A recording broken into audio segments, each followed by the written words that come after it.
مجاہد از قلم علی یار خان۔ فرزانہ میرے ذہن سے نکل گئی اور میں جیب سے سگریٹ نکال کر جلانے لگا۔ پھر سگریٹ کے ایک کش نے مجھے سکون بخشا۔ میرے ذہن میں یادوں کی ہوائیں چلنے لگیں اور میں تصورات کے سہارے اپنے وطن کی آغوش میں پہنچ گیا، جہاں کی بارش کیا کیا حشر سمانیہ لاتی تھی۔ دفعتاً ایک آواز مجھے سرسوں کے لہلہاتے کھیتوں سے واپس لے آئی۔ یہ ایک نسوانی آواز تھی۔ میں نے نظریں اٹھائیں اور فرانہ کی ساتھی لڑکی کو اپنے سامنے کھڑے پایا۔ اس کے احمری لبوں پر ایک عجیب مسکراہٹ تھی۔ خاتون فرانہ، تمہیں اپنی میز پر طلب کرتی ہیں، اس نے میری آنکھوں میں دیکھتے ہوئے کہا۔ فرانہ کا نام سن کر میرے دل میں کراہت جاگی۔ فواد نے اس کے بارے میں جو کچھ بتایا تھا وہ میرے لیے انتہائی قابل نفرت تھا۔ میں نے تیکھی نگاہوں سے اسے دیکھا اور ہونٹ سکیڑ کر بولا، کیوں؟ یہ سوال شاید لڑکی کے لیے غیر متوقع تھا۔ ایک لمحے تک وہ مجھے تعجب سے دیکھتی رہی، پھر بولی، بیروت میں اجنبی ہو؟ ممکن ہے ایسا ہو، لیکن میں اس سوال کا مطلب بھی پوچھنا چاہوں گا۔ نوجوان کبھی ایسا سوال نہیں کرتے۔ خاتون فرانہ کی طلبی ان کے لیے ایک مجدہ جاں فضا ہوتا ہے۔ اگر تم اجنبی ہو تو یوں جان لو تمہاری واپسی تمہارے سنہرے مستقبل کا آغاز کر دے گی۔ اٹھو اور خاتون کے حکم کی بجا آوری کرو۔ سنو لڑکی، کچھ دیر میرے پاس بیٹھ جاؤ اور مجھ سے باتیں کرو، لیکن میرے سامنے اس ملونہ کا ذکر نہیں کرنا۔ خدا کے لیے اس کی شان میں گستاخی نہ کرو، تم مصیبتوں کا شکار ہو جاؤ گے۔ لڑکی مستبرانہ انداز میں بولی اور میں ہنسنے لگا۔ تمہیں اگر میری پیشکش پسند نہیں ہے تو تم جا سکتی ہو، میں نے کہا اور سگریٹ کے ٹوٹے سے دوسری سگریٹ سلگانے لگا۔ لڑکی چند لمحے میرے سامنے کھڑی رہی، پھر چلی گئی۔ میں نے سکون کا سانس لیا۔ بیروت کی کہانیاں میرے علم میں تھیں، لیکن میں ایسی قابل نفرت عورت کے نزدیک کھڑے ہونا بھی پسند نہیں کرتا تھا۔ ابھی تک ویٹر میری میز پر نہیں آیا تھا، لیکن مجھے کوئی جلدی بھی نہیں تھی۔ میرے بائیں طرف لگے بڑے شیشے کے پار سڑک نظر آ رہی تھی۔ بارش اب کسی قدر تیز ہو گئی تھی اور سڑک پر چلنے والے پناہ گاہیں ڈھونڈنے نکلے تھے۔ میں دلچسپی سے باہر کا منظر دیکھتا رہا۔ کیا پیش کروں جناب؟ ویٹر کی آواز نے مجھے چونکا دیا۔ بلیک کافی، میں نے بتایا اور ویٹر گردن جھکا کر چلا گیا۔ تھوڑی دیر بعد کافی کی کف آگاہی خوشبو نے مجھے اپنی طرف متوجہ کر لیا۔ انتہائی نفیس برتنوں کا سیٹ میرے سامنے رکھا ہوا تھا اور کافی کے پاٹ سے خوشگوار بھاپ اٹھ رہی تھی۔ بھیگے بھیگے موسم میں کافی کی خوشبو طبیعت میں سرور پیدا کر رہی تھی۔ میں نے کافی بنائی اور اس کے چھوٹے چھوٹے گھونٹ لینے لگا۔ فرانہ ذہن سے نکل گئی اور میں کافی پیتا رہا۔ مان طبیعت میں گرانی سی محسوس ہونے لگی۔ میں نے اس بوجھل پن کو دور کرنے کے لیے دوسری پیالی بنائی اور اس کے تلخ گھونٹ بھرنے لگا۔ چند ہی گھونٹ پیے تھے کہ گھبراہٹ سی ہونے لگی اور میں نے پیالی میز پر رکھ دی۔ نہ جانے اچانک کیا ہو گیا تھا، بیٹھنا دوبر ہو گیا، حالانکہ باہر بارش ہو رہی تھی۔ کیفیت ایسی تھی کہ ہوٹل میں ٹھہرا نہ گیا اور میں اٹھ کر دروازے پر پہنچا، اسے کھولا، باہر نکل گیا۔ بارش میں بھیگتا ہوا ابھی چند قدم چلا تھا کہ دو آدمی میرے قریب پہنچ گئے۔ انہوں نے مجھے بازوؤں سے تھاما۔ اس کے بعد کچھ یاد نہیں رہا۔ غالباً بادل زور سے گرجے تھے۔ ہوش میں آ گیا۔ نگاہ دیوار پر لگے ہوئے کلاک پر پڑی تو 12 بجے تھے۔ کھڑکی بند تھی، لیکن بادلوں کی گڑگڑاہٹ اور بجلی کی کڑک سنائی دے رہی تھی۔ سر بھاری بھاری سا تھا۔ میں نے آنکھیں بھیج کر زور سے سر کو جھٹکا دیا، ذہن کو صاف کیا۔ سامنے کوئی موجود تھا اور پھر میں نے اسے پہچان لیا۔ وہ فرانہ تھی۔ میرے تن بدن میں آگ لگ گئی۔ اس کا مطلب ہے کہ فرانہ نے مجھے اغوا کرایا ہے۔ غالباً کافی میں کوئی نشہ آور چیز ملائی گئی تھی اور اب میں اس کی قید میں تھا۔ مجھے اس سینہ زوری پر پہلے غصہ آیا، پھر ہنسی آ گئی۔ کیا اس طرح یہ عورت مجھ پر قابو پا سکتی ہے؟ میں نے سوچا اور ایک کرہ کے ساتھ کروٹ بدل لی۔ فرانہ مجھے چونک کر دیکھنے لگی اور پھر اس کے موٹے موٹے ہونٹوں پر مسکراہٹ پھیل گئی۔ ہیلو، اس نے کہا، جاگ گئے تم؟ غالباً سویا نہیں تھا میں نے کہا۔ ہاں، تم نے میری دعوت ٹھکرا دی تھی۔ شاید۔ کیوں؟ میرا خیال تھا تمہاری خادمہ مجھ سے مذاق کر رہی ہے۔ میں اسے بیوقوف بنا رہا تھا۔ اوہ، کیا واقعی؟ اس کے چہرے پر خوشی کی جھلک تھی۔ میں تو غلط فہمی کا شکار ہو گئی۔ سوری، خواہ مخواہ تمہیں تکلیف دی۔ تکلیف تو تمہیں ہوئی ہوگی مجھے یہاں لانے میں۔ بالکل نہیں، میرے آدمی ایسے کام بآسانی کر لیتے ہیں۔ میرے ایک اشارے پر ویٹر نے تمہاری کافی میں ایک نشہ آور طاقتور دوا ملا دی، اور جب تم نیم مدہوشی کے عالم میں باہر نکلے تو میرے 2 آدمی تمہیں اپنی کار میں بٹھا کر یہاں لے آئے۔ بتاؤ، اس میں کیا تکلیف ہوئی مجھے؟ اس نے ہنستے ہوئے کہا۔ وہ اپنے اور میرے لیے مشروب کے گلاس لائی اور ہم آمنے سامنے بیٹھ گئے۔ میں نے اسے کھڑکی کھول دینے کے لیے کہا۔ جب وہ گلاس تپائی پر رکھ کر کھڑکی کی طرف گئی تو میں نے لپک کر اپنا گلاس قریب رکھے ہوئے منی پلانٹ کے پیتل کے گملے میں خالی کر دیا۔ وہ آ کر بیٹھ گئی اور اس نے اپنا گلاس منہ سے لگایا۔ کیا نام ہے تمہارا؟ اس نے سرور میں آ کر پوچھا۔ شہباز زلفی، میں نے جواب دیا۔ کہاں کے ہو؟ ہاں، اسی ملک میں پیدا ہوا ہوں۔ کہاں رہتے ہو؟ میں نے ایک علاقے کا نام بتایا۔ اس سے پہلے کبھی نظر نہیں آئے؟ میری بدنصیبی ہے۔ وہ ہنس پڑی۔ آؤ کہیں باہر چلیں، بارش بند ہو چکی ہے۔ ہاں، بارش بند ہو چکی ہے، لیکن ہوا سرد ہے۔ بوڑھوں کے لیے، ہم جوانوں کے لیے یہ سرد ہوا کچھ نہیں بگاڑے گی ہمارا۔ ہم تھوڑی دیر گھومیں گے پھریں گے۔ مجھے یہاں گھٹن محسوس ہو رہی ہے۔ ڈرائیونگ کر لو گے؟ اس نے پوچھا۔ کیوں نہیں؟ میں نے جواب دیا۔ ہم باہر نکلے تو اس خوبصورت اور شاید ساؤنڈ پروف کمرے کا دروازہ ایک کشادہ ہال میں کھلا تھا۔ وہاں چند آدمی بیٹھے گپ شپ کر رہے تھے۔ ٹیپ ریکارڈ پوری آواز سے چل رہا تھا، اسی لیے میں نے کہا کہ جس کمرے سے ہم آئے تھے وہ شاید ساؤنڈ پروف تھا، لیکن فرانہ کو دیکھ کر وہ سب خاموش ہو گئے۔ انہیں شاید اس کے باہر آنے کی توقع نہیں تھی۔ کسی نے دوڑ کر موسیقی بند کر دی۔ فرانہ نے ان کی طرف دیکھے بغیر آواز دی۔ جوزف، ایک شخص جلدی سے اس کے پاس آ گیا۔ خاتون، اس نے جھک کر کہا۔ چابی؟ فرانہ نے ہاتھ پھیلایا۔ اس نے کار کی چابی مانگی تھی۔ جوزف نے جلدی سے چابی اس کی طرف بڑھا دی۔ میں نے محسوس کیا کہ سب لوگ اچنبھے سے مجھے دیکھ رہے تھے۔ باہر ایک اعلیٰ درجے کی کار کھڑی تھی۔ میں نے اسٹیئرنگ سائیڈ کا دروازہ کھولا اور اندر بیٹھ کر دوسری طرف کا دروازہ کھول دیا۔ فرانہ میرے پاس آ بیٹھی۔ میں نے کار اسٹارٹ کرتے ہوئے کہا، مجھے راستہ بتاتی رہو۔ کار اس عظیم الشان عمارت سے نکل آئی۔ دائیں سمت، فرانہ کی آواز ابھری۔ میں نے کار کا اسٹیئرنگ دائیں سمت کر دیا۔ ہوا بہت سرد تھی، سڑکیں بھیگی ہوئی تھیں اور بارش کی وجہ سے سنسان ہو گئی تھیں، ورنہ بیروت میں اس وقت رات نہیں ہوتی، دن کا سا سماں رہتا تھا۔ میرا ذہن تیزی سے کام کر رہا تھا۔ آگے چوراہے سے پھر داہنی طرف فرانہ کی آواز کپ کپا رہی تھی۔ سرد ہوا اپنا اثر دکھا رہی تھی۔ میں نے چوراہے سے کار داہنی طرف موڑ دی۔ دور سے گیلیو تھیٹر کی روشنیاں نظر آئیں۔ یہ بہت بڑا تھیٹر تھا اور ٹھیک 2 بجے یہاں شو ختم ہوتا تھا۔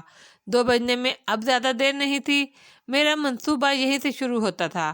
میں نے تھیٹر کے پاس کار روک دی۔ اترو، میں نے بڑی اپنائیت سے کہا اور دروازہ کھول دیا۔ اوہ اچھا، اس نے جھومتے ہوئے کہا اور نیچے اتری۔ اس کا خیال تھا میں بھی اتروں گا، لیکن اس کے نیچے اترتے ہی میں نے کار تیزی سے آگے بڑھا دی۔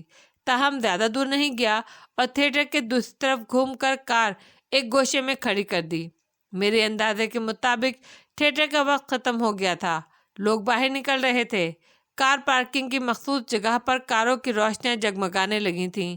سڑک کے عین درمیان میں فرانہ ہکا بکا کھڑی تھی۔ اس کے منہ سے کچھ جملے نکلے تھے جو میرے کانوں تک نہیں پہنچ رہے تھے۔ کاروں کی روشنیاں اس پر مرکوز ہو گئیں۔ لوگ نہ جانے کیا کیا کہنے لگے اس کے بارے میں۔ میں آہستہ آہستہ چلتا نزدیک پہنچ گیا۔ فرانہ کے الفاظ بے ربط تھے۔ وہ اول فول بک رہی تھی۔ سردی کی وجہ سے اس کی آواز کپ کپا رہی تھی اور لوگ قہقہے لگا رہے تھے۔ پھر کسی نے اسے پہچان لیا۔ ارے، یہ تو مادام فرانہ ہیں۔ اوہ خاتون فرانہ۔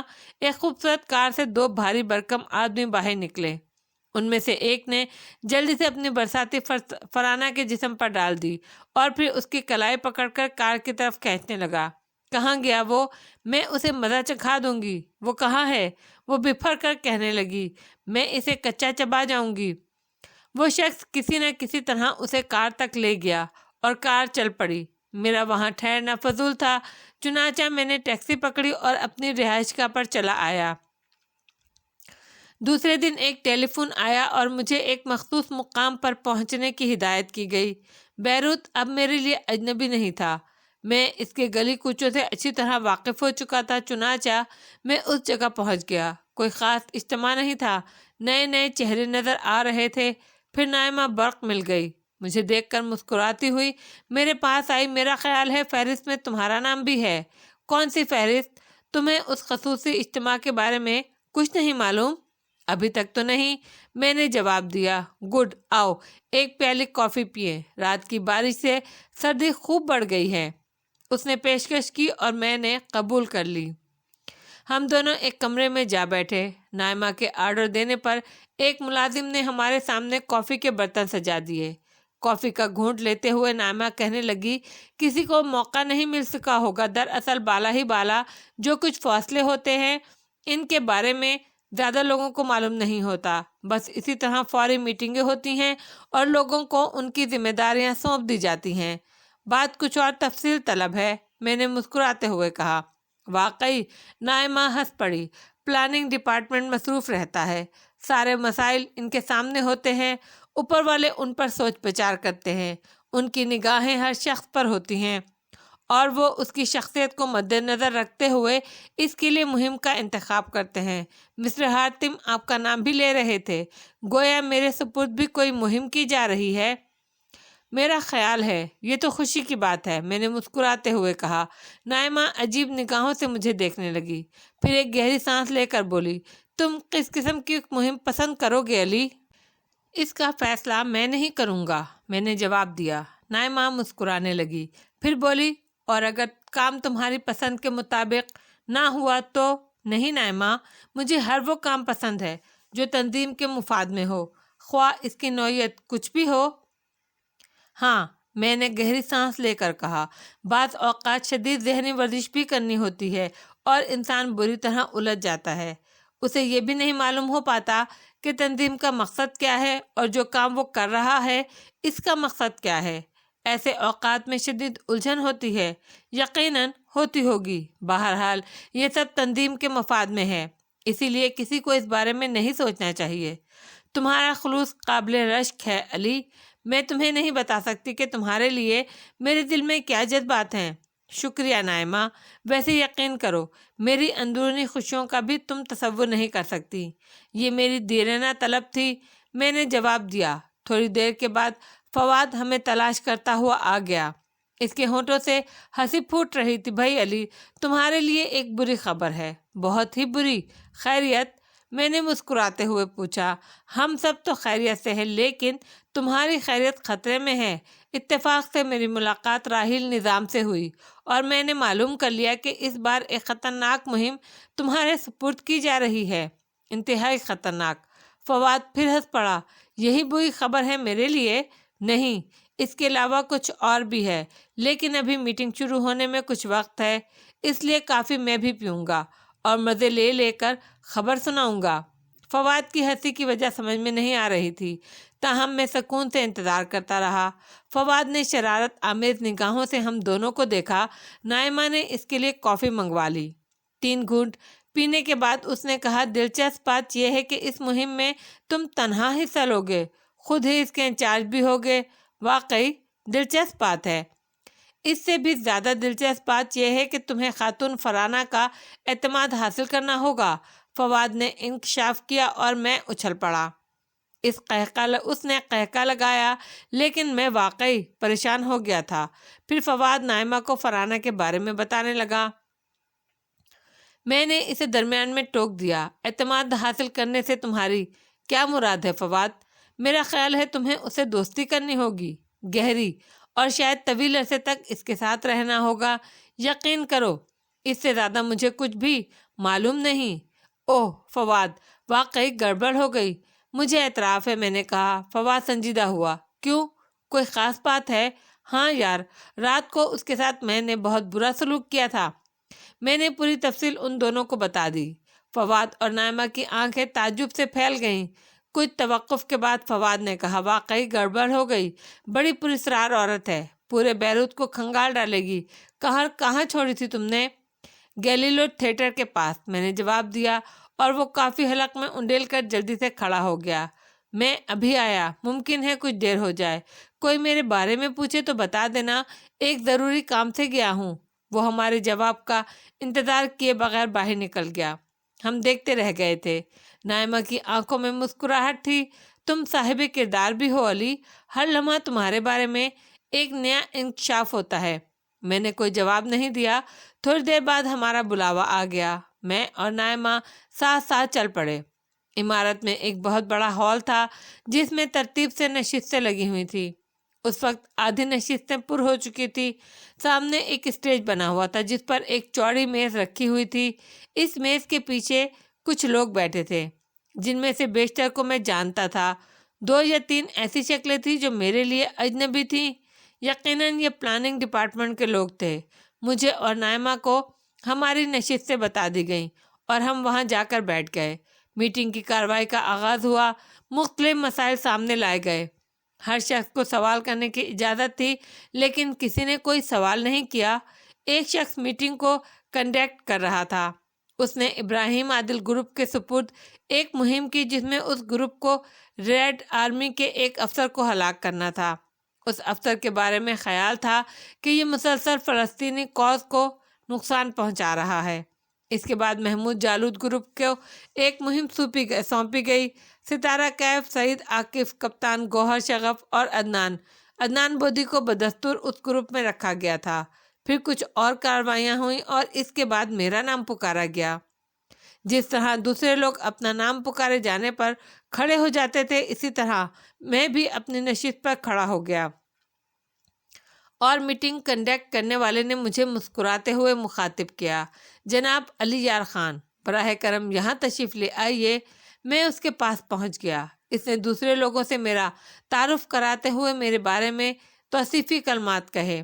علی یار تربیتی مراحل سے گزر چکے ہیں اور ان کے بارے میں جو رپورٹیں وصول ہوئی ہیں انہیں دیکھتے ہوئے ہم بڑے فخر سے کہہ سکتے ہیں کہ ہمارے درمیان ایک عظیم کارکن کا اضافہ ہوا ہے جس پر ہم کسی بھی سلسلے میں مکمل اعتماد کر سکتے ہیں۔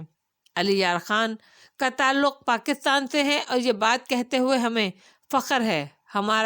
ہم شکر گزار بھی ہیں پاکستانی اخوت پسندوں کے کہ انہوں نے ہر مرحلے پر ہماری بھرپور معاونت کی ہے۔ بے شمار پاکستانی فلسطینی کاز کے لیے سرگرم عمل ہیں۔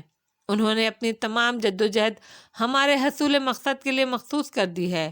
اس جذبہ اخوت کا شکریہ ادا نہ کرنا ناسپاسی ہے۔ ہاں، تمہیں جناب علی یار خان کے بارے میں کہہ رہا تھا کہ انہیں ہمارے درمیان ایک اعلیٰ مقام حاصل ہے۔ اس بار ہم ایک اہم مہم ان کے سپرد کر رہے ہیں۔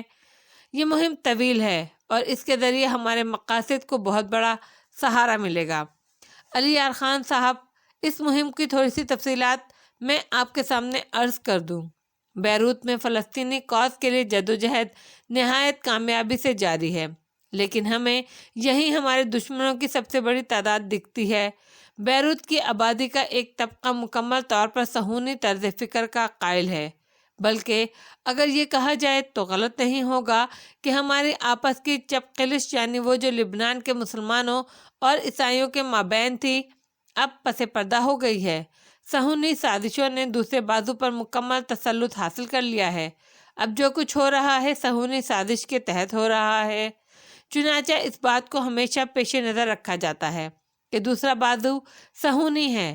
ہمیں اس طرح اس سے ہوشیار رہنا پڑتا ہے جس طرح اسرائیلی طربوں سے ہمارے درمیان بے شمار ایسے افراد چھوڑ دیے گئے ہیں جو بظاہر خود کو لبنانی یا فلسطینی کہتے ہیں، لیکن در حقیقت وہ صہیونی ہیں۔ میں زیادہ تفصیل میں نہیں جاؤں گا۔ اس سلسلے میں صرف ایک عورت کا تذکرہ کرتا ہوں جو خاتون فرانہ کے نام سے مشہور ہے۔ لبنان کی ایک معزز شخصیت، انتہائی دولت مند اور بے حد خودسر۔ ہمارا ایک خفیہ شعبہ ایسے لوگوں پر نگاہ رکھتا ہے۔ خاتون فرانہ ہر چند کہ خود کو ہم میں سے کہتی ہیں۔ ہم ابتدا ہی سے اس کے بارے میں شکوک و شبہات کا شکار تھے۔ ہمارا ڈپارٹمنٹ اس کے پیچھے لگا ہوا تھا۔ ڈپارٹمنٹ کو ٹھوس ثبوت تو نہیں ملے۔ البتہ چند شواہد ملے ہیں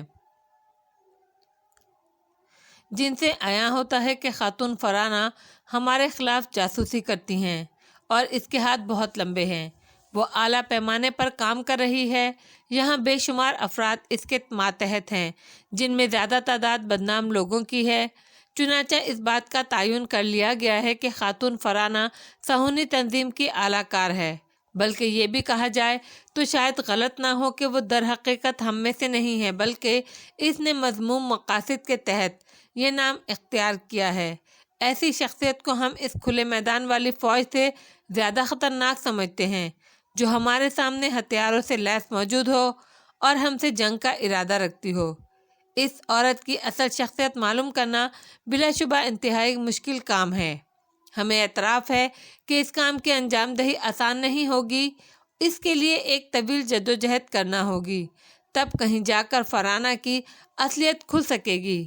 اس کے لیے ہمیں ایک ایسے شخص کی ضرورت ہے جو نہ صرف عملی طور پر کچھ کر سکتا ہو بلکہ ذہنی طور پر بھی برتر و اعلیٰ ہو۔ اور میں یہ بات مسرت اور فخر کے ساتھ کہتا ہوں کہ جناب علی یار خان کی فائل ہمارے پلاننگ ڈپارٹمنٹ میں سرخ فیتے سے بندھی ہوئی ہے۔ سرخ فیتے والی فائل ایسے اعلیٰ دماغوں کے ہیں جن پر تنظیم کسی بھی سلسلے میں ایک گروہ کی طرح بھروسہ کر سکتی ہے۔ میں جناب علی یار خان کو یہ مقام حاصل کرنے پر مبارکباد پیش کرتا ہوں اور اس کے بعد یہ اعلان کرتا ہوں کہ خاتون فرانہ کے سلسلے میں پلاننگ ڈپارٹمنٹ نے ان کا انتخاب کیا ہے۔ پورے ہال میں تالیوں کی گونج سنائی دی۔ میں خاموش کھڑا تھا۔ اس نے سلسلہ کلام جاری رکھا۔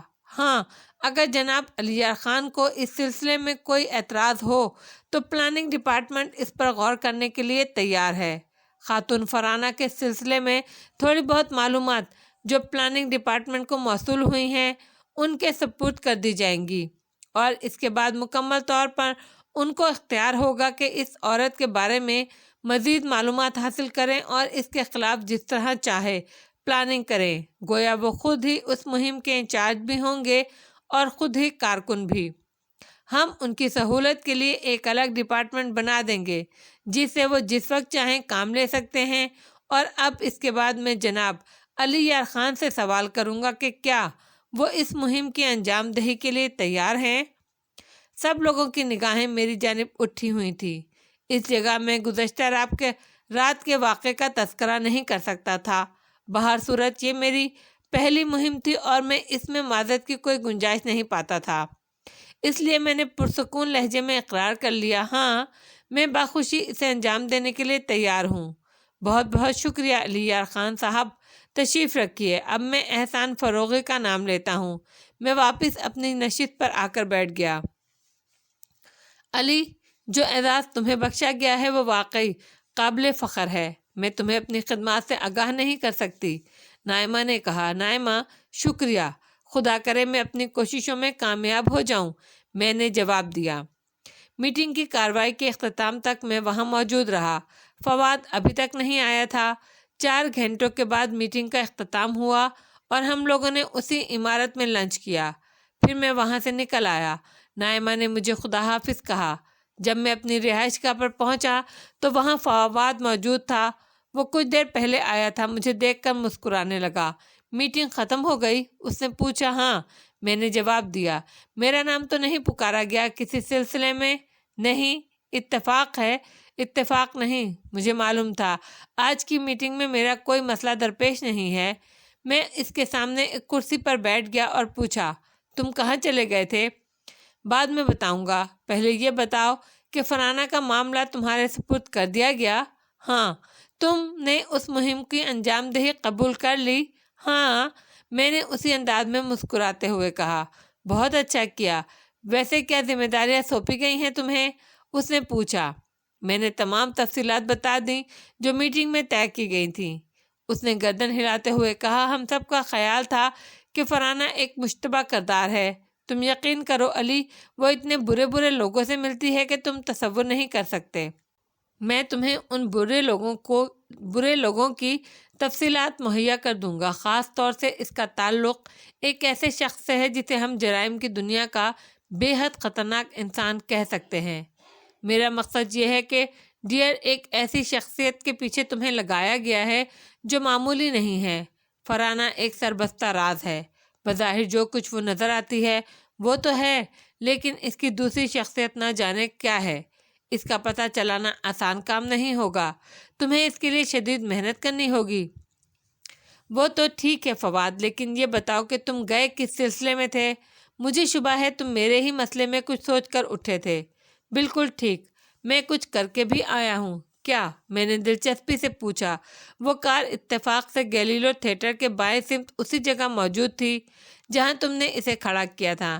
میں نے اسے وہاں سے ہٹا کر فیرولینڈ اسکوائر کے نزدیک ایک شکستہ سڑک سے نیچے گرا دیا ہے۔ یہ سڑک بارش میں ٹوٹ پھوٹ گئی تھی اور مخدوش قرار دے دی گئی تھی۔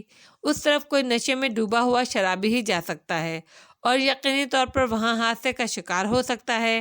کار میں زیادہ ٹوٹ پھوٹ نہیں ہوئی، لیکن اب وہ قابل استعمال بھی نہیں ہے۔ کیا سمجھے؟ سمجھ رہا ہوں کچھ، میں نے مسکراتے ہوئے کہا۔ اس طرح تمہاری پوزیشن محفوظ ہو سکتی ہے علی۔ ہوا یہ ہے کہ تم فرانہ کے ساتھ کار میں بیٹھے تو نشے میں تھے۔ اسی نشے میں تم نے گیلیلو تھیٹر کے پاس اسے زبردستی کار سے اتار دیا اور خود آگے بڑھ گئے۔ اس مخدوش سڑک پر پہنچے تو تمہاری کار کو حادثہ پیش آیا۔ اس حادثے کے بعد کسی نے تمہیں دیکھا اور رعایتاً ہسپتال پہنچا دیا۔ تم پچھلی رات سے مرینا ہسپتال کے کمرہ نمبر 12 میں ہو۔ وہاں کے رجسٹر میں تمہارا اندراج ہے۔ تمہیں غالباً 2:30 یا 2:45 بجے ہسپتال پہنچایا گیا تھا۔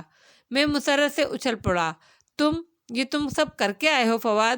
ہاں یار، کرنا ہی تھا، ورنہ اس خطرناک عورت سے نبٹنا آسان کام نہیں۔ یوں بھی اگر یہ سب کچھ نہ ہوتا تو تمہیں اس کی نگاہوں سے میں پوشیدہ رکھتا، اور اس کے لیے تم میک اپ میں ہی گزارا کرتے۔ Wonderful Fawad, wonderful.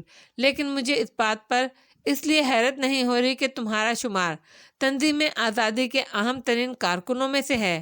بس تم خود بھی بہت بری جگہ بھیجے جا رہے ہو، اس لیے اب میں تمہارے منہ سے اپنی تعریف سن کر سینہ نہیں پھیلا سکتا۔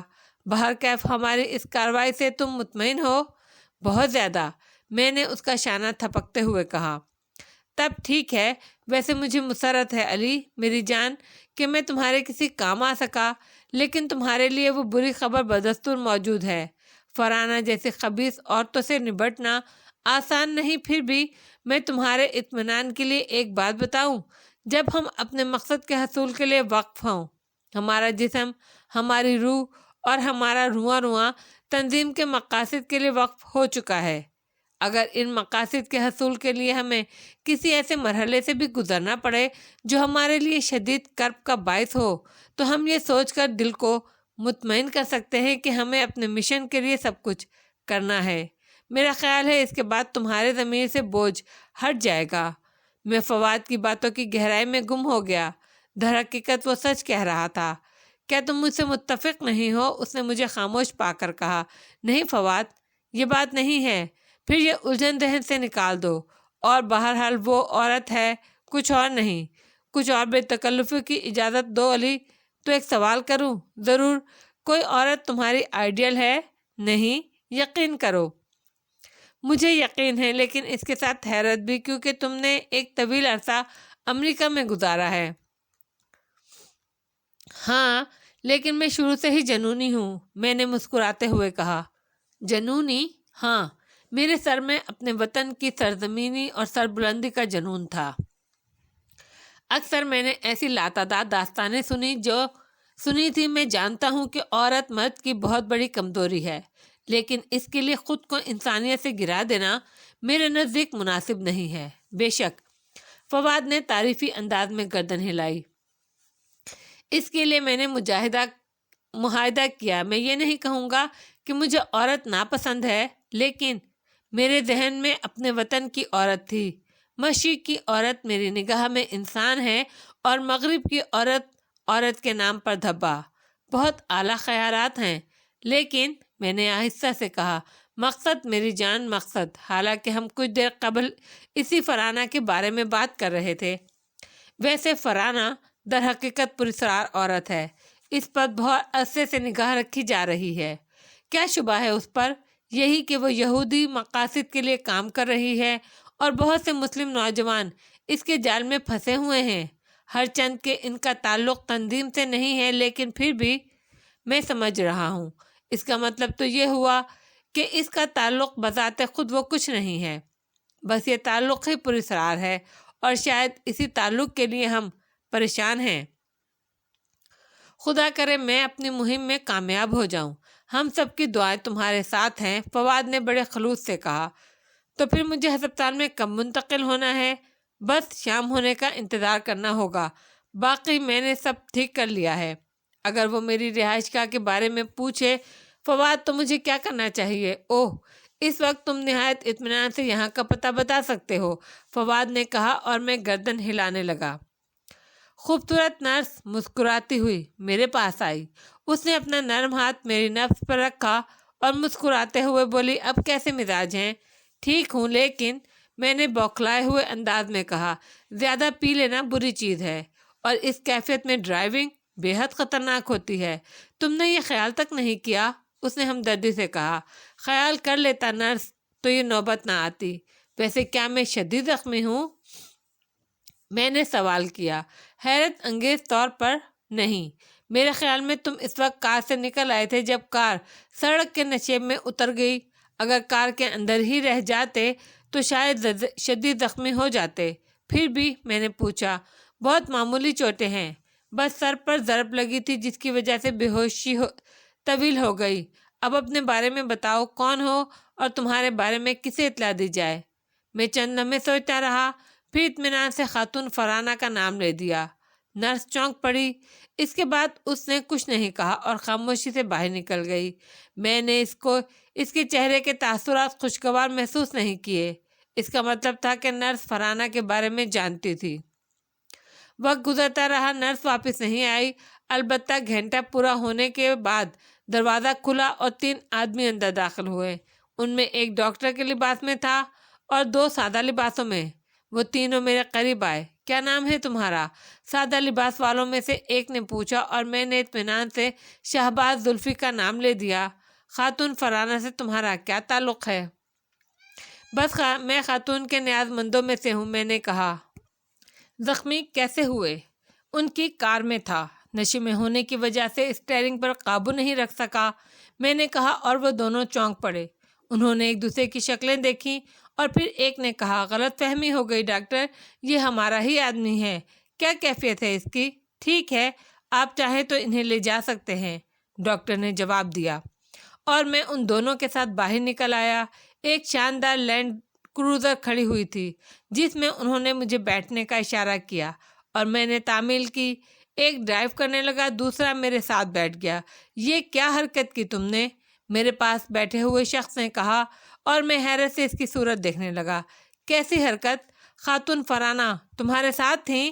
ہاں، ہم دونوں ساتھ ہی تھے، لیکن خاتون راستے میں کسی جگہ اتر گئی۔ خود اتری تھیں؟ اس نے مجھے گھورتے ہوئے کہا۔ ڈرائیونگ کرنے والا سخت لہجے میں بولا، جونس، کیا تم خاموش نہیں بیٹھ سکتے؟ میرے ساتھ بیٹھے شخص نے چونک کر ڈرائیو کرنے والے کو دیکھا اور پھر خاموش ہو گیا۔ اس کے بعد اس نے کوئی بات نہیں کی، یہاں تک کہ لینڈ کروزر ایک عالیشان عمارت میں داخل ہو گئی۔ میں نے اس عمارت کو پہچان لیا، وہی تھی جہاں مجھے بے ہوش کر کے لایا گیا تھا۔ تھوڑی دیر کے بعد میں ایک خوبصورت کمرے میں داخل ہو گیا جہاں مادام فرانہ موجود تھیں۔ مجھے دیکھ کر اچھل پڑیں اور پھر میرے عقب میں ان کو دیکھنے لگی جو مجھے لے کر یہاں آئے تھے۔ یہ کہاں سے مل گیا؟ اس نے متجبانہ انداز میں کہا۔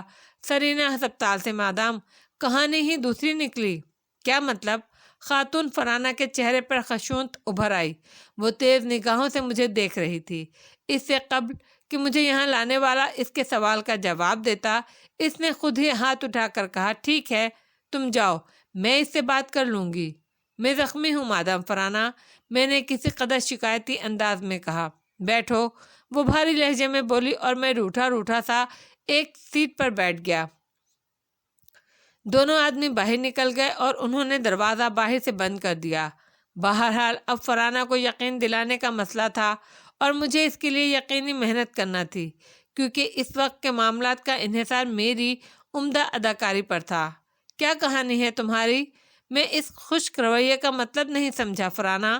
خاتون فرانہ، میں ذرا بے تکلفی پسند نہیں کرتی۔ اس نے رعونت سے کہا۔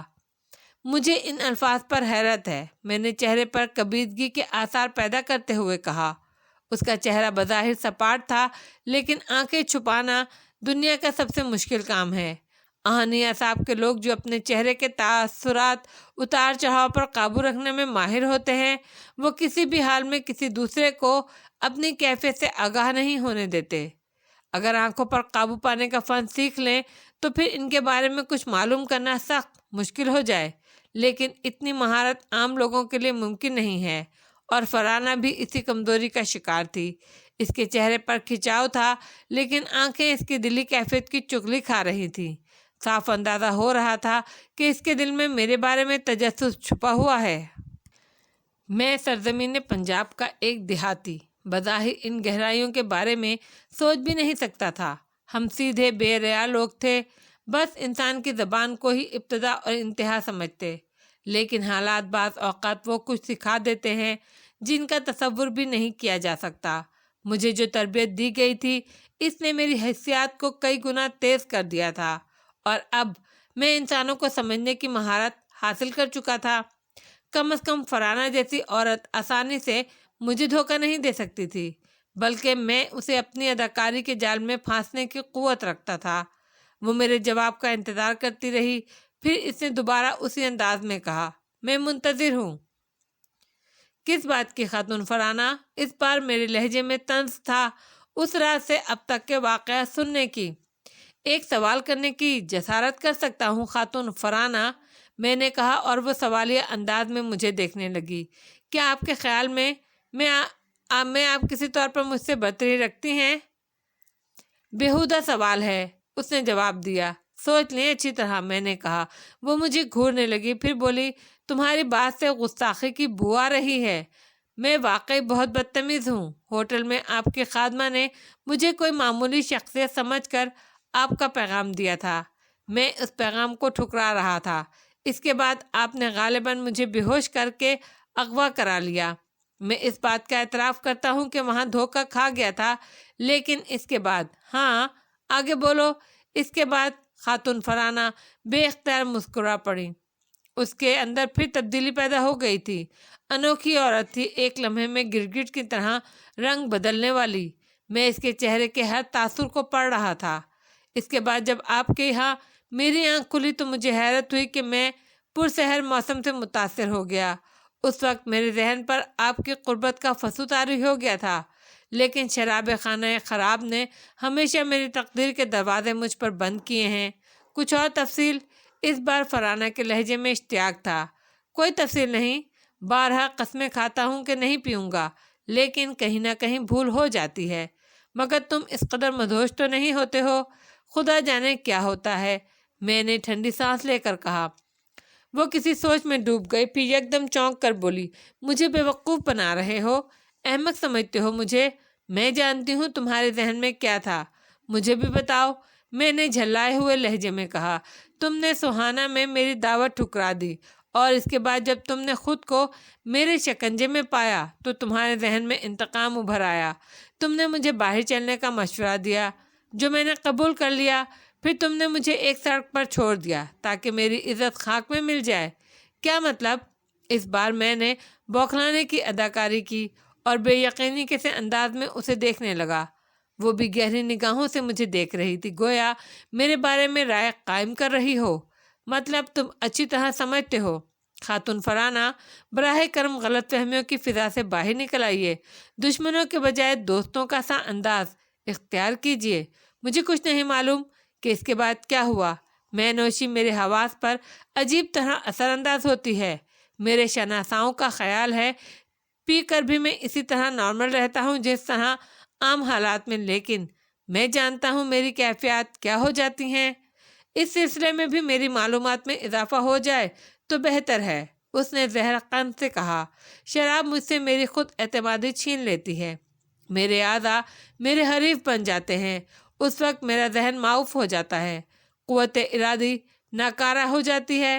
ہر کیفیت اس طرح بھی ہوتی ہے، یہ ہے میری بد نصیبی۔ لیکن براہ کرم آپ مجھے تھوڑی سی تفصیل بتا دیں۔ شراب پینے کے بعد تم نے مجھے کھلی فضا میں چلنے کی دعوت دی تھی۔ فرانہ نے کہا۔ ہاں، ناممکن بات تھی کیونکہ موسم سرد تھا، بارش ہو چکی تھی۔ وہ موسم کھلی فضا میں جانے کا تو نہیں تھا، میں نے کہا۔ بہرحال میں نے تم سے تعاون کیا، تم خود کار ڈرائیو کرتے ہوئے لے گئے تھے، اور پھر تم نے جو کچھ ہوا خاتون فرانہ، سب اسی ام الخبائث کی زیر اثر ہوا، اور شاید زندگی میں یہ میرا آخری عہد ہے کہ میں شراب نہیں پیوں گا۔ میں نے اس کی بات کاٹ کر کہا۔ میری عزت، میرے وقار کو شدید ضرب لگی ہے، اور اب تک میں یہی سمجھتی رہی ہوں کہ تم نے مجھ سے سوہانہ سے اغوا کیے جانے کا انتقام لیا تھا، میری بے عزتی کر کے۔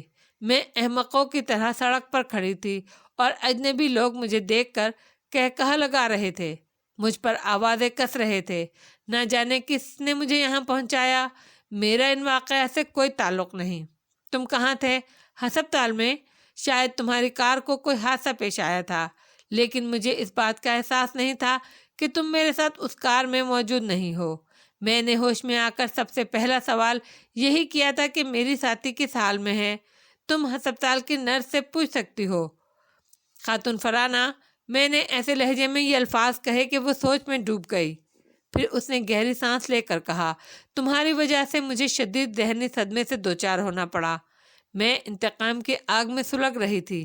میں تمہاری بوٹیاں نوچنے سے بھی دریغ نہیں کرتی، سمجھے تم؟ ان حالات کا مجھے افسوس ہے، اور اسی لیے میں تمہارے الفاظ کا برا نہیں مانوں گا، جبکہ تم جو کچھ کہہ رہی ہو خاتون فرانہ، وہ ہوش کے عالم میں ممکن نہیں۔ یوں کرو، پہلے تم اپنی انتقامی کوشش کر لو، جب اس میں ناکام ہو جاؤ تو ہم دوبارہ دوستانہ فضا میں بات کریں گے۔ میں تمہاری سختیوں کو معاف کر دوں گا۔ اور میں نے سخت لہجے میں کہا۔ وہ عجیب نگاہوں سے مجھے دیکھنے لگی، پھر یکایک مسکرا پڑی۔ اپنے بارے میں بڑی غلط فہمیوں کے شکار ہو؟ ہاں، کچھ ایسی ہی بات ہے۔ کون ہو تم، اور ان غلط فہمیوں کا پس منظر کیا ہے؟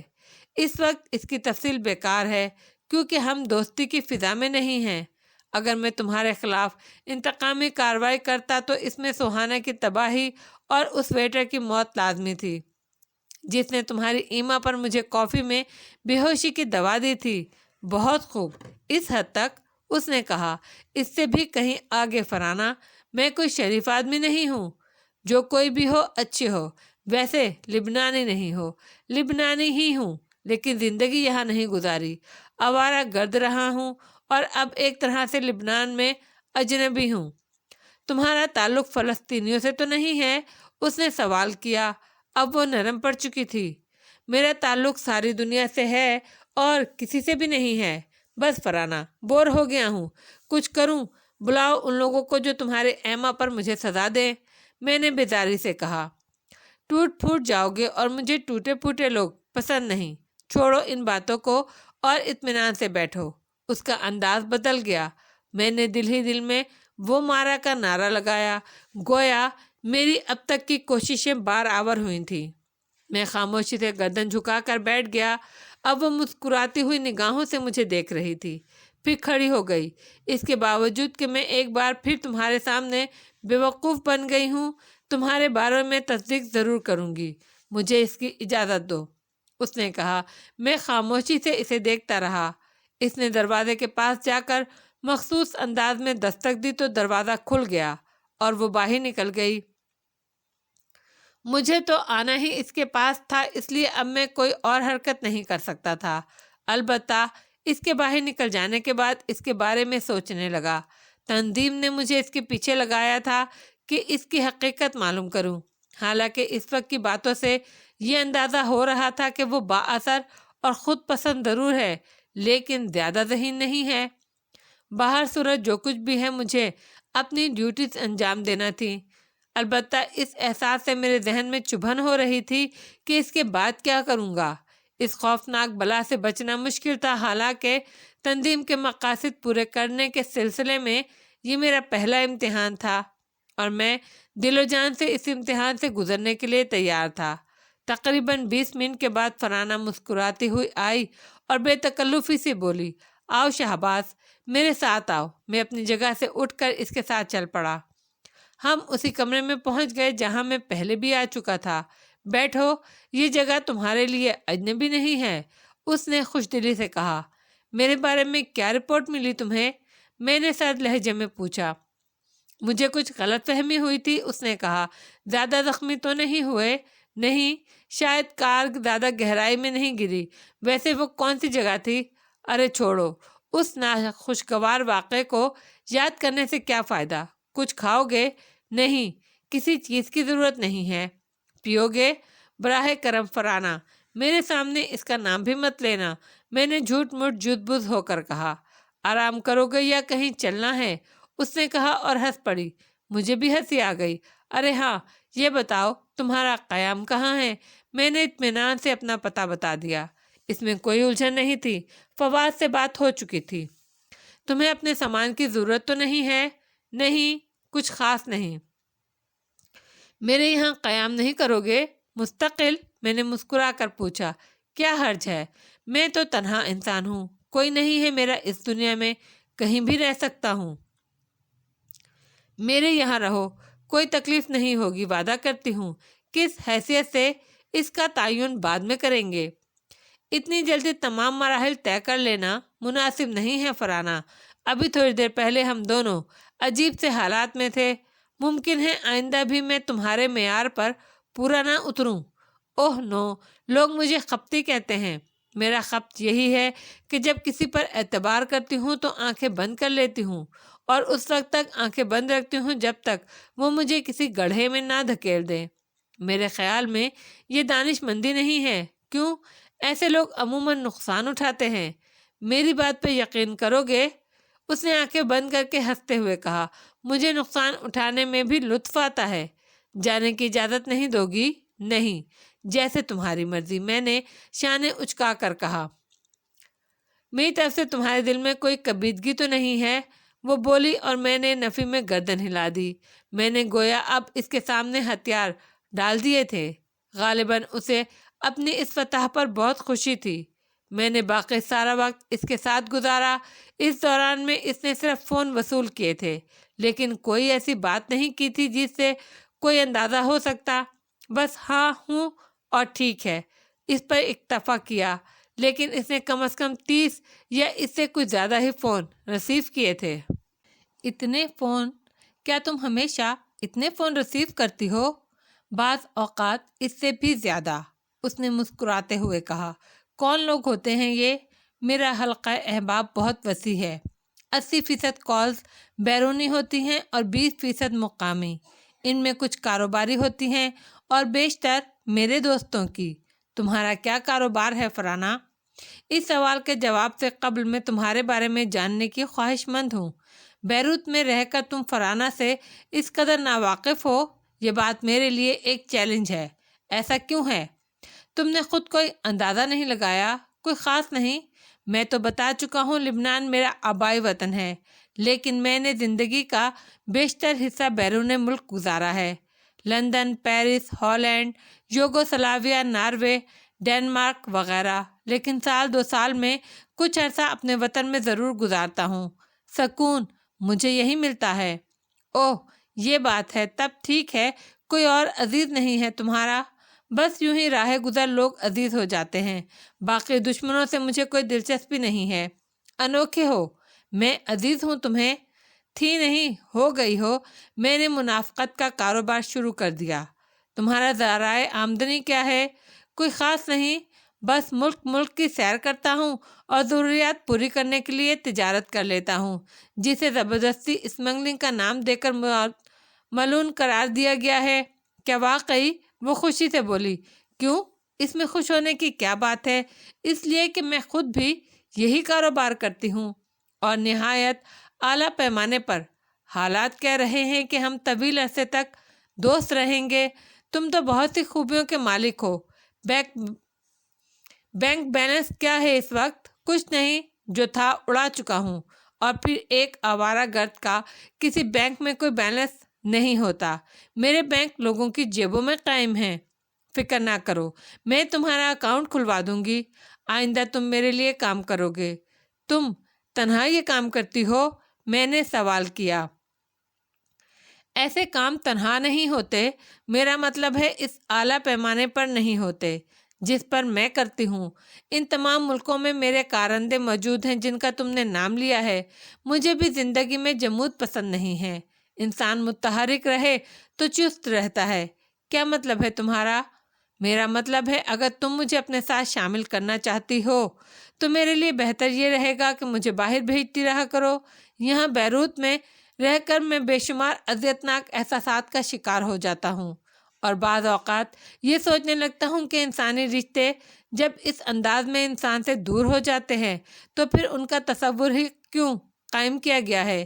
یہ میرا وطن ہے، یہاں میرا کوئی عزیز نہیں ہے۔ بس میں تمہیں اس سے زیادہ اور کیا بتاؤں خاتون فرانہ، بعض اوقات میں انتہائی کربناک احساسات کا شکار ہو جاتا ہوں۔ میرے کاروبار میں شریک ہو جاؤ گے تو نہیں رہو گے، وعدہ کرتی ہوں۔ ہاں شاید، تم بلا شبہ ایک مہربان خاتون ہو، اور میرا خیال ہے ہم ایک دوسرے کے بارے میں سب کچھ جان چکے ہیں۔ میں خود بھی اسی نقطۂ نگاہ کا قائل ہوں خاتون فرانہ کہ انسان اپنی پسند کے راستے منتخب کر لے، دنیا خواہ اس کے لیے کوئی نام تراشے۔ بالکل درست کہا تم نے۔ مجھے تو حیرت ہو رہی ہے کہ تم اب تک کہاں تھے، مجھ سے کیوں نہیں ملے؟ اور مجھے اس بات پر حیرت ہے خاتون فرانہ کہ ہماری ملاقات کیسے ماحول میں ہوئی۔ میں نے کہا۔ وہ ہنس پڑی اور میں بھی اس ہنسی میں اس کا ساتھ دینے لگا۔ تقریباً 10 یا 12 دن گزر گئے۔ میرے نام سے بینک میں ایک بڑا اکاؤنٹ کھول دیا گیا تھا۔ ایک خوبصورت کار میرے تصرف میں دے دی گئی۔ بعض اوقات یوں بھی ہوتا کہ فرانہ مصروف ہوتی تو مجھے آوارہ گردی کی اجازت مل جاتی۔ میں کار لے کر بیروت کی سڑکوں پر نکل جاتا، انسانوں کے ہجوم میں کار دوڑاتا پھرتا، دونوں سمت دکانیں اور مکانوں کو دیکھتا جن میں وہ لوگ رہتے تھے جو میرے جیسے نہیں تھے۔ ان کی اپنی دنیا تھی، اپنے گھر، خوش و خرم لوگ اپنے گھروں میں آباد تھے، لیکن پھر یہ تنہائیاں میرے دل میں نئے چراغ جلاتی تھیں۔ میں اپنے مستقبل کے بارے میں سوچتا اور مجھے بے حد سکون ملتا۔ میں تو جہاد کر رہا تھا، ہاں، میں اپنوں کی فلاح کے لیے خود کو قتل کر رہا تھا۔ اگر میری یہ بار بار کی موت کسی کے لیے زندگی بن جائے تو میرا مقصد پورا ہو جاتا تھا۔ اس شام تنہا میں ایک تفریح گاہ میں جا نکلا۔ چھوٹے چھوٹے خوبصورت بچے قلقاریاں مار رہے تھے۔ میں ان بچوں کو دیکھتا رہا۔ دفعتاً 2 آدمی میرے پاس آ گئے۔ ہیلو، ان میں سے ایک نے عجیب انداز میں مسکراتے ہوئے کہا۔ میں خاموشی سے اسے گھورنے لگا۔ شکل و صورت سے وہ دونوں کنڈے نظر آتے تھے۔ مسٹر شہباز، ایک ضروری کام ہے آپ سے، فرمائیے، میں نے کہا۔ خاتون فرانہ آپ کو طلب کر رہی ہیں۔ کوئی اہم مسئلہ ہے؟ آپ ان کا یہ نشان دیکھ سکتے ہیں۔ اس شخص نے سرخ رنگ کا ایک کارڈ نکال کر میرے سامنے کیا۔ افسوس، میں اس کارڈ سے ناواقف ہوں۔ بہرحال تم غلط نہیں کہہ رہے ہوگے۔ کہاں ہیں وہ اس وقت؟ براؤڈے ہاؤس میں۔ پہلے کبھی اس مکان میں گئے ہو؟ نہیں، میں نے جواب دیا اور ان کے ساتھ چل پڑا۔ میری چھٹی حس مجھے بتا رہی تھی کہ کوئی خاص معاملہ ہے۔ ممکن ہے اس وقت کا بلاوا خاتون فرانہ کا نہ ہو۔ ان لوگوں کے انداز سے یہی معلوم ہوتا تھا کہ وہ مجھے ہر قیمت پر اپنے ساتھ لے جانا چاہتے ہیں۔ اگر میں شرافت سے ان کے ساتھ نہ جاتا تو یقینی طور پر کوئی اور کارروائی عمل میں لائی جاتی۔ میں خود بھی بہت کچھ کر سکتا تھا، لیکن صورتحال ایسی نہیں تھی کہ میں ان کے بارے میں ایک ایک بات جان لینا چاہتا۔ میری کار موجود ہے، میں نے کہا۔ اس کا استعمال اس وقت نقصان دہ ہو سکتا ہے۔ یہ بھی خاتون کی ہدایت ہے، اسے ہی رہنے دیں، منگوا لی جائے گی۔ اوہ، کوئی خاص معاملہ معلوم ہوتا ہے۔ ٹھیک ہے، میں نے شانے ہلا کر کہا اور ان دونوں کے ساتھ اس لمبی پیسا میں جا بیٹھا جو بے حد خوبصورت تھی۔ پیسا اسٹارٹ ہو کر چل پڑی۔ کچھ دیر بعد وہ ایک خوبصورت علاقے میں ایک عمارت کے گیٹ میں داخل ہو گئی جس کا نام براؤڈے ہاؤس تھا۔ پیتل کی ایک بڑی تختی اس نام کی لگی ہوئی تھی۔ کار عمارت کے پورچ میں رک گئی۔ وہ دونوں نیچے اتر آئے۔ میں بھی ان کے ساتھ عمارت میں داخل ہو گیا۔ صدر دروازے سے گزر کر ہم ایک ہال میں پہنچے جہاں چند افراد بیٹھے تھے۔ یہ سب واضح قطع سے اچھے لوگ نظر آتے تھے۔ سامنے ہی ایک دروازہ کھلا ہوا تھا۔ وہ دونوں مجھے لیے ہوئے اس میں داخل ہو گئے۔ اس کی دوسری جانب ایک خوبصورت ڈرائنگ روم تھا جو ایک مخصوص طرز کا بنا ہوا تھا۔ ان لوگوں نے مجھے ایک صوفے پر بیٹھنے کا اشارہ کیا اور میں بیٹھ گیا۔ خاتون ابھی آتی ہوں گی، ہم لوگوں کو اجازت دو، ایک آدمی نے کہا۔ میں نے گردن ہلا دی اور وہ دونوں باہر نکل گئے۔ میں گہری نگاہوں سے کمرے کے ماحول کا جائزہ لینے لگا۔ دیواروں پر خوبصورت تصاویر آویزاں تھیں، جن میں مونالیزا کا مخصوص قسم کا پورٹریٹ بھی تھا۔ سامنے ایک اور کمرہ نظر آ رہا تھا، جس کے دروازے پر خوبصورت پردہ جھول رہا تھا۔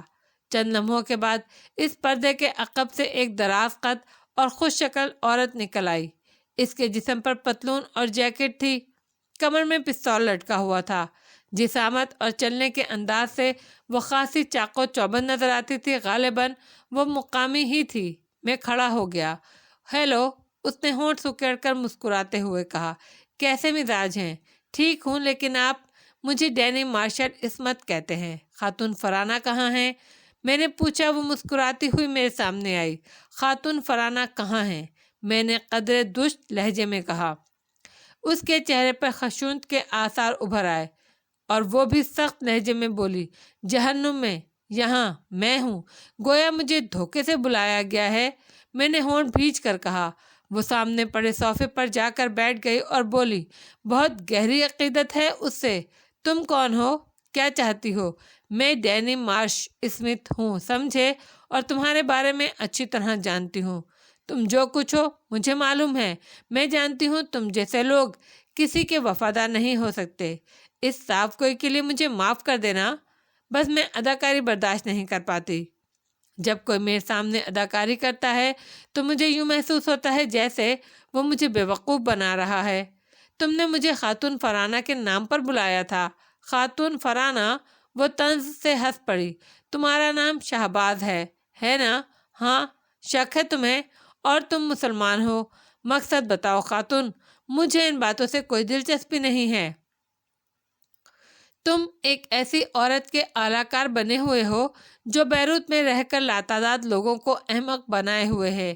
اس کا نام فرانہ نہیں، وہ مارگیسیا ہے، مارگیسیا کیساکارد۔ وہ یہودی ہے۔ اوہ، دلچسپ انکشاف ہے میرے لیے۔ غلط ثابت ہو تو گولی مار دینا مجھے، سمجھے؟ مجھے دیکھو، میں عیسائی ہوں اور لبنان میں رہنے والے عیسائیوں کی معلومات سے پوری طرح دلچسپی رکھتی ہوں۔ کبھی معاملہ عیسائیوں، مسلمانوں اور یہودیوں کے درمیان ہو تو میں 100% عیسائی مفادات کو ترجیح دوں گی، سمجھے تم؟ بولتی رہو، میں نے مسکرا کر کہا اور صوفے کی پشت سے سر ٹکا دیا۔ اب میں دلچسپی سے اس عورت کا جائزہ لے رہا تھا۔ میں یہ کہنا چاہتی ہوں کہ تم مسلمان ہو اور ایک یہودن کے لیے کام کر رہے ہو، ایک ایسی عورت کے لیے جو لبنانی مسلمانوں اور فلسطینیوں کی جانی دشمن ہے، ایک انتہائی متعصب جنونی عورت جو فلسطینیوں کے خلاف یہودیوں کے لیے کام کرتی ہے۔ سنو، دولت بے شک بہت بڑی حیثیت رکھتی ہے، لیکن بعض اوقات انسان کا ضمیر دولت کو بھی ٹھکرا دیتا ہے۔ میں نہیں جانتی کہ تمہارا ماضی کیا ہے اور تم کیوں اس عورت کے ساتھ منسلک ہو گئے ہو۔ ممکن ہے تم بھی انہی نوجوانوں میں سے ایک ہو جو فرانہ کا آسانی سے شکار ہو جاتے ہیں اور پھر ہمیشہ کے لیے اس کے جال میں پھنس جاتے ہیں۔ کیا تمہیں علم ہے وہ ایسے لوگوں کے ساتھ کیا سلوک کرتی ہے؟ نہیں، مجھے علم نہیں ہے، میں نے جواب دیا۔ میں اب بہت پرسکون ہو گیا تھا۔ تو میں تمہیں بتاتی ہوں، وہ انہیں بھاری رقمیں دے کر اپنے جال میں پھنسائے رکھتی ہے۔ بظاہر وہ سمجھتے ہیں کہ خاتون فرانہ کی خدمات انجام دینے کا معاوضہ وصول کر رہے ہیں۔ عموماً لوگوں کا یہی خیال ہے کہ خاتون فرانہ کا ساتھ تقدیریں بدل دیتا ہے۔ اس میں کوئی شک نہیں ہے کہ اس کے جال میں پھنسے ہوئے نوجوان مالی آسودگی میں زندگی گزارتے ہیں، لیکن ان کی اپنی شخصیت کتوں سے بدتر ہو کر رہ جاتی ہے، سمجھے؟ کتوں سے بدتر۔ مس ڈینی مارش اسمتھ، آپ کافی دلچسپ خاتون ہیں، ایسے انکشافات کر رہی ہیں کہ میری عقل حیران ہے۔ خوش نصیب ہو تم جو میری نگاہ انتخاب تم پر پڑ گئی۔ میں تمہیں اس کے جال سے نکال سکتی ہوں۔ میں نہ نکلنا چاہوں تب بھی، میں نے بلا تعمل کہا۔ میں تمہیں اس کے لیے مجبور کرنے کی کوشش کروں گی۔ میں نے تمہیں اپنے بارے میں صاف صاف بتا دیا ہے۔ میں تمہیں اس سے بہتر پیشکش کر سکتی ہوں کہ تم کون ہو، میں یہ نہیں جاننا چاہتی۔ بس میں یہ جانتی ہوں کہ تم میرے لیے کام کر سکتے ہو۔ تمہارے لیے؟ ہاں، میرے لیے۔ سب سے پہلے تمہیں میرے بارے میں تحقیق کر لو کہ جو کچھ میں نے کہا اس میں فریب تو نہیں ہے، اور جب تمہیں میرے بارے میں علم ہو جائے تو تم مارگریسیا کے بارے میں تحقیقات کر لینا۔ اگر یہ بات بھی سچ نکلی تو پھر میری پیشکش پر غور کرنا۔ پیشکش؟ میں نے دلچسپ نگاہوں سے اسے دیکھا۔ کتنی رقم دی ہے اس نے تمہیں، اور کیا وعدے کیے ہیں؟ جو کچھ اس کے اور تمہارے مابین طے ہوا ہے اس سے 4 گنا لے لو، اور جب دل چاہے وصول کر لو۔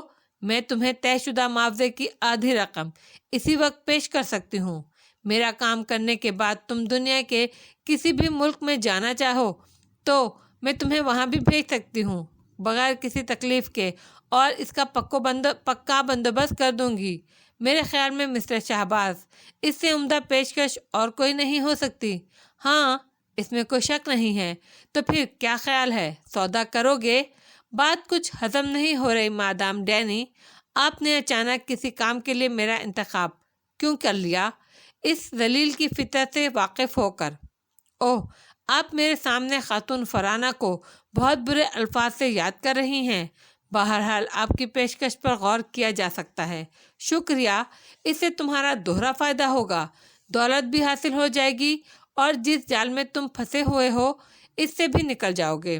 میں تمہیں وقت سے پہلے آگاہ کر رہی ہوں، یقین کرو میری اس بات میں ذرا برابر بھی جھوٹ نہیں ہے۔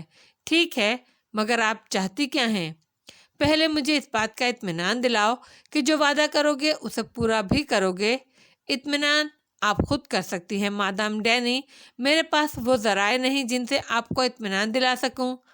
تو پھر یوں کرو کہ پہلے میری باتوں کی تصدیق کر لو، اگر وہ درست ثابت ہوئیں تو میرے کام پر آمادگی ظاہر کر دینا۔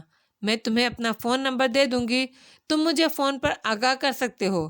میری باتوں میں سچائی پاؤ تو میرے لیے کام کرنے پر آمادہ ہو جانا، ورنہ تمہیں اختیار ہے میرے بارے میں اسے بتا دو۔ ٹھیک ہے، لیکن مجھے کرنا کیا ہوگا؟ قتل، سمجھے؟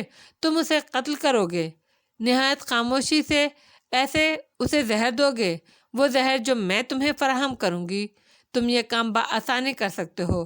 جس دن اس پر عمل کرنا چاہو مجھے بتا دینا، میں تمہاری سیٹ بک کرا دوں گی۔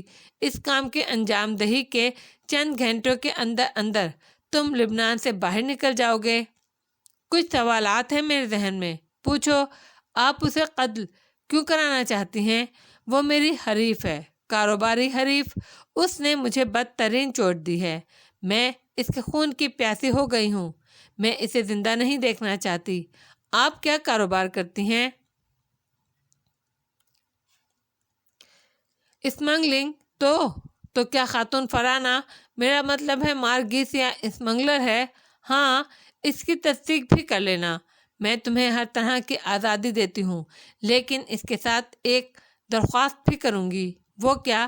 اگر میرے کام کے لیے آمادہ نہ بھی ہو تو اس بات کو ہضم کر لینا، جو رقم میں تمہیں ایڈوانس دوں گی وہ تمہاری خاموشی کی قیمت ہوگی، جبکہ میرے اور تمہارے درمیان کوئی چپکلش بھی نہیں ہے۔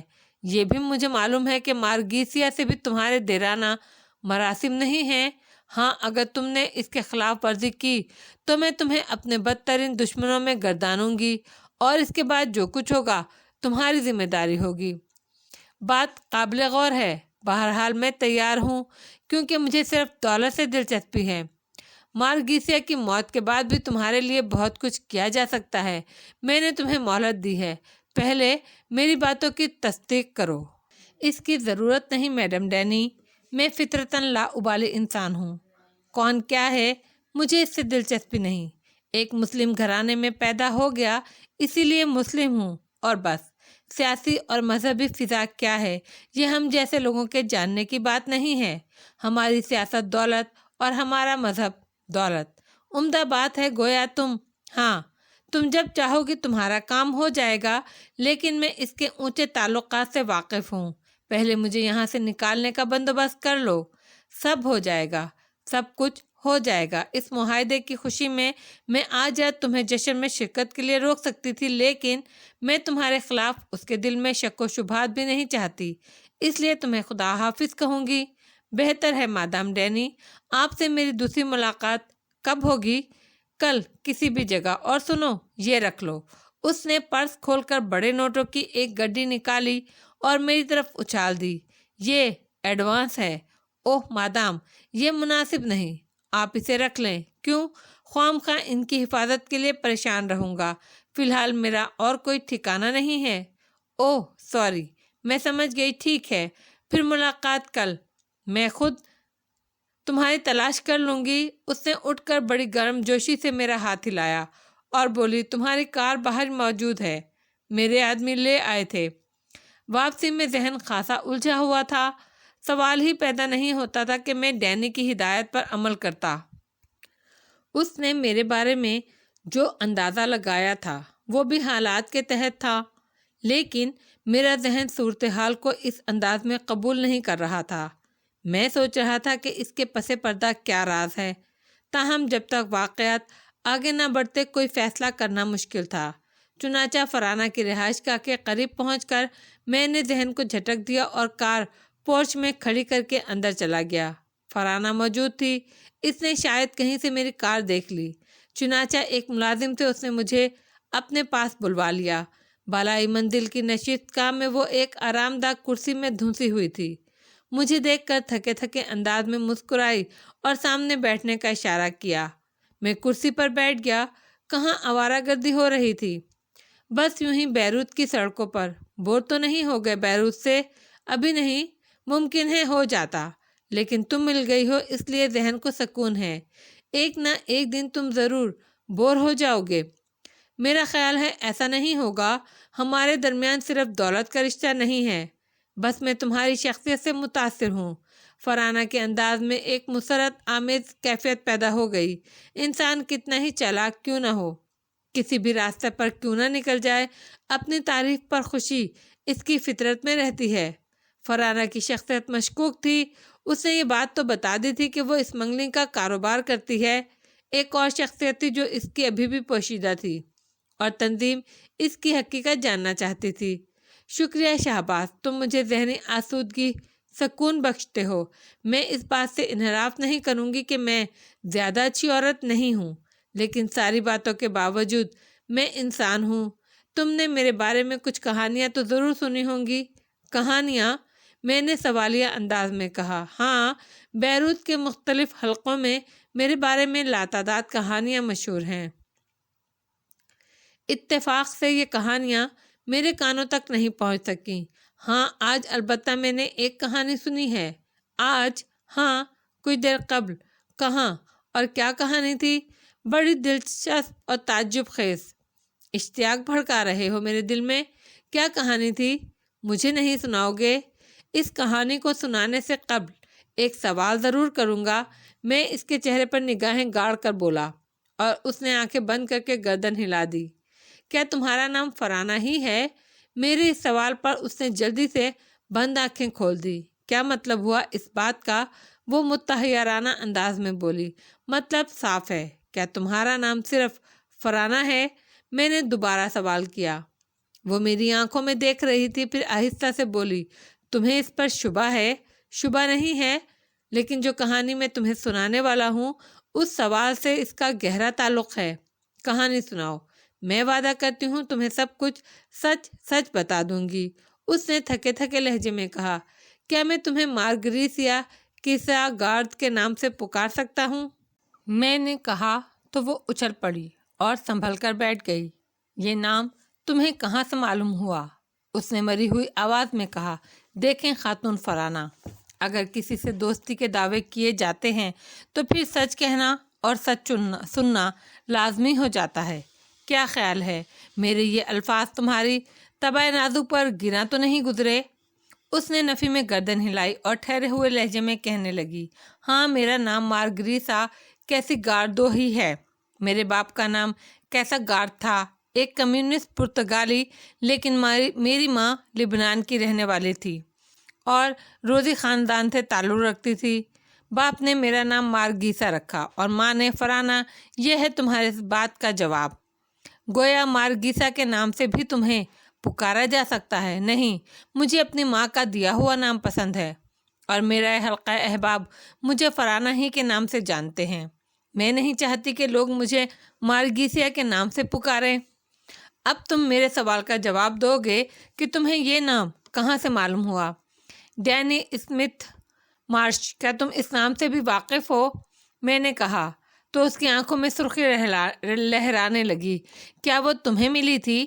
اس نے پوچھا۔ ہاں، میں اس سے ملاقات کر کے آ رہا ہوں۔ کیسے اور کہاں؟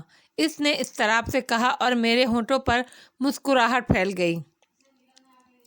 مجھے تمہارے نام سے طلب کیا گیا تھا خاتون فرانا، اور جب میں اس عمارت میں پہنچا جہاں مجھے بتایا گیا تھا کہ تم میری منتظر ہو، تو میری ملاقات ڈینی مارش اسمتھ سے ہوئی۔ اس نے مجھے تمہارے بارے میں کچھ باتیں بتائیں۔ اس نے اپنے بارے میں بھی بتایا کہ وہ خود بھی اسمگلنگ کرتی ہے۔ تم اس کی کاروباری حریف ہو۔ تم نے اسے شدید نقصانات پہنچائے ہیں۔ مجھے میرے مستقبل سے آگاہ کرتے ہوئے اس نے کہا کہ اس سے قبل کہ میں زندگی کے عذاب میں گرفتار ہو کر اس حالت کو پہنچ جاؤں کہ مجھے موت کی آغوش میں بھی پناہ نہ ملے، مجھے خود کو سنبھال لینا چاہیے۔ اس نے مجھے پیشکش کی ہے خاتون فرزانہ کہ میں تمہیں زہر دے کر ہلاک کر دوں، اور اس کے عوض مجھے بے پناہ دولت دی جائے گی۔ لبنان سے باہر نکالنے کے بھی انتظامات کر دیے جائیں گے۔ زہر کے بارے میں فیصلہ کیا گیا ہے کہ وہ خود ہی مجھے فراہم کرے گی۔ اس نے معاوضہ ایڈوانس دینے کی پیشکش بھی کی، جسے میں نے قبول نہیں کیا۔ یہ کہانی دلچسپ نہیں ہے کیا؟ فرانا کا چہرہ سرخ ہو گیا، آنکھوں سے انگارے نکلنے لگے۔ اس نے سانپ کی طرح پھنکار کر کہا، ڈینی مارش اسمتھ، ٹھیک ہے، وہ اب کھل کر میرے سامنے آئی ہے تو میں اسے بتاؤں گی کہ میں کیا ہوں۔ میں نے سوچا تھا وہ اپنا کام کر رہی ہے اور میں اپنا۔ ہاں، اگر کہیں ہمارا مفاد ٹکرا جاتا تو پھر مجھے اس کا حق حاصل تھا کہ میں اس سے فائٹ کرتی۔ جو چلاک اور طاقتور ہوتا وہ جیت جاتا، لیکن اس نے یہ گھناؤنی چال چلی ہے۔ میں اسے اس کا جواب ضرور دوں گی۔ وہ جیسے خود سے مخاطب تھی۔ پھر اس نے چونک کر میری طرف دیکھا اور آہستہ آہستہ اس کے چہرے سے وہ کیفیت ختم ہو گئی۔ اس کی جگہ مسکراہٹ نے لے لی، اور پھر اس نے لگاوٹ بھرے انداز میں پوچھا، لیکن ڈی شہباز، یہ تفصیل تم نے مجھے کیوں بتا دی؟ کیا مطلب؟ میرا مطلب ہے کہ تم فرانا، میں نے سرد لہجے میں کہا، یہ سوال تم مجھ سے کر رہی ہو؟ اوہ ڈیئر، ناراض ہونے کی ضرورت نہیں، بس دیکھو نا، تمہارے خیالات جاننا چاہتی ہوں اس بارے میں۔ مجھے بتاؤ، میں ڈینی مارش اسمتھ کے ساتھ کیا سلوک کروں؟ میں تم سے کہہ چکا ہوں کہ کچھ ایسا چوہا نہیں ہوں میں، ضرورت پڑنے پر بہت کچھ کر لیتا ہوں۔ اگر میرے ذہن پر تمہارا نقش ہلکا ہوتا تو ظاہر ہے میں اس موقع سے فائدہ اٹھاتا۔ تم اس کی تصدیق کر سکتی ہو کہ میں نے تم سے جھوٹ نہیں بولا۔ لیکن فرانا یا مارگیسا، میں نے کافی دولت کمائی ہے، عیش و عشرت میں زندگی بسر کی ہے۔ البتہ ذہنی طور پر میں پہلی بار کسی سے متاثر ہوا ہوں۔ اس کا اظہار ایک بار پھر کر رہا ہوں، اور اس بات کا خواہش مند ہوں کہ تم مجھے کوئی گھٹیا انسان تصور نہ کرو۔ یہ میرا حق ہے فرانا، اور مجھے ملنا چاہیے۔ میں اس محبت کو ہمیشہ یاد رکھوں گی شہباز، بس اس سے زیادہ اور کچھ نہیں کہوں گی۔ وہ جذباتی ہو کر بولی، ویسے یہ ڈینی مارش اسمتھ کیا چیز ہے؟ اس کی قوتیں کس حد تک ہیں؟ اوہ، فضول سی عورت ہے، خود کو 30 مار خان سمجھتی ہے۔ اب تک تو میں اس لیے اسے دبتی رہی کہ مجھے اس سے کوئی خطرہ محسوس نہیں ہوا تھا، لیکن یہ جانتی تھی کہ میں اس کی نگاہوں کا خار ہوں۔ اب اس نے خود ہی بھیڑوں کے چھتے میں ہاتھ ڈالا ہے تو اب نتیجہ بھگتے گی۔ وہ بھی اسمگلنگ کا کاروبار کرتی ہے کیا؟ میں نے سوال کیا۔ ہاں، ٹھیک، اور اس کا گروہ کتنا بڑا ہے؟ خیر، اس کے بارے میں تو میں کوئی صحیح اندازہ نہیں لگا پائی، اور نہ ہی میں نے اس کی کوشش کی ہے۔ او ڈی اے شہباز، کیا تم بتا سکتے ہو اس نے تمہیں کون سی عمارت میں طلب کیا تھا؟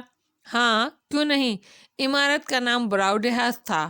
براؤڈے ہاؤس، فرانا نے زیر لب کہا، اور پھر بولی، تم نے بہت اچھا کیا، مجھے چند سیکنڈ کی اجازت دو، ٹیلی فون کرنے ہیں کچھ، اور پھر تم بھی تیار ہو جاؤ، ہم ساتھ ہی چلیں گے۔ اوکے، میں نے کہا اور وہ اپنی جگہ سے اٹھ کر باہر نکل گئی۔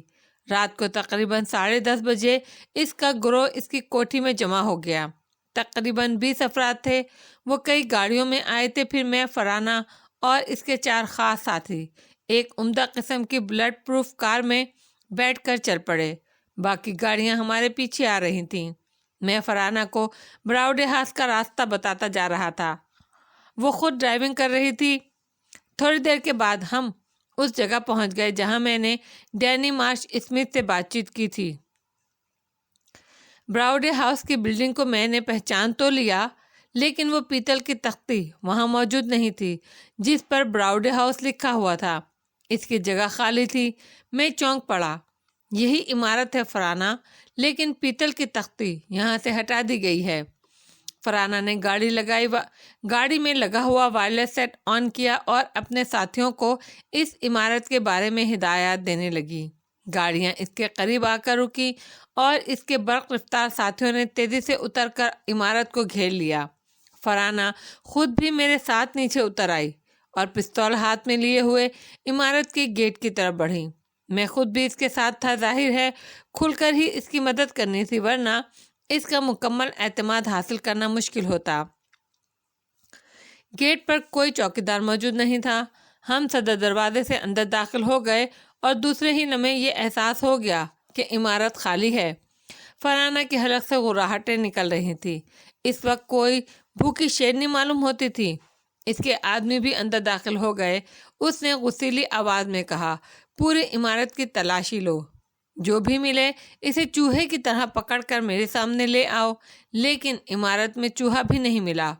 فرحانہ نے دانت پیستے ہوئے کہا، بزدل کمینی بھاگ گئی۔ اس میں اتنی جرأت نہیں کہ میرے سامنے آ سکتی۔ آؤ چلیں، تم نے دیکھ لیا کہ چور کے پاؤں کتنے ہوتے ہیں۔ میں نے شانیں ہلا کر اس کی تائید کی اور ہم واپس ہو لیے۔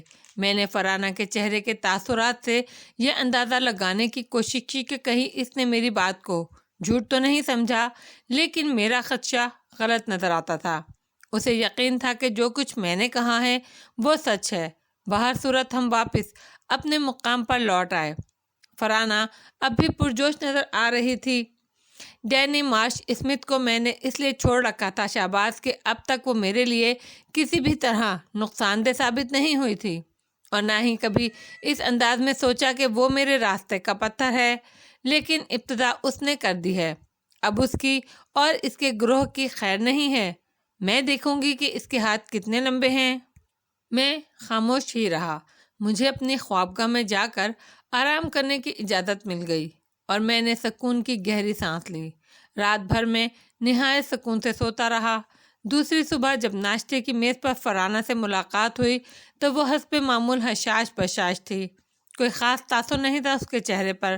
البتہ ناشتہ کرتے ہوئے اس نے مجھے بتایا، میں نے بیروت میں اپنے زیر زمین حلقوں کو آگاہ کر دیا ہے اور انہیں ہدایت دے دی ہے کہ ڈینی مارش اسمتھ جہاں بھی ملے اسے پکڑ کر میرے سامنے پیش کریں۔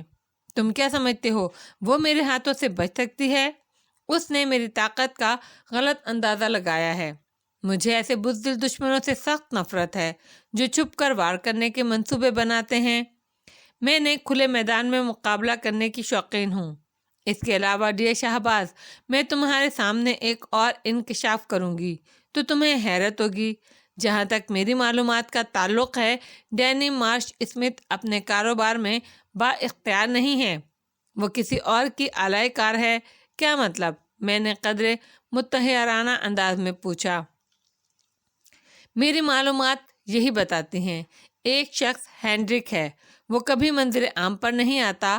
اسمگلنگ اور ناجائز منشیات کے کاروبار میں اس کا نام بہت بڑی حیثیت رکھتا ہے۔ خاص بات یہ ہے کہ یہ شخص مشرق بعید کے ایسے علاقوں پر قابض ہے جو ناجائز منشیات کا گڑھ کہلاتے ہیں۔ وہاں اس کی بہت بڑی منڈی بھی ہے اور عموماً وہ وہاں کی ساری لاٹ خرید لیتا ہے۔ اسی کے ذریعے دنیا کے مختلف ممالک میں یہ کاروبار ہو رہا ہے۔ ہینڈرک بظاہر ایک گمنام آدمی ہے، لیکن میں اس کے بارے میں ٹھوس معلومات حاصل کر چکی ہوں۔ وہ ایک جزیرے پر رہتا ہے، ایک عام آدمی کی حیثیت سے، وہیں سے وہ دوسروں کو احکامات دیتا ہے۔ اس کا جزیرہ بے حد محفوظ ہے اور وہاں وہ اطمینان سے زندگی گزار رہا ہے۔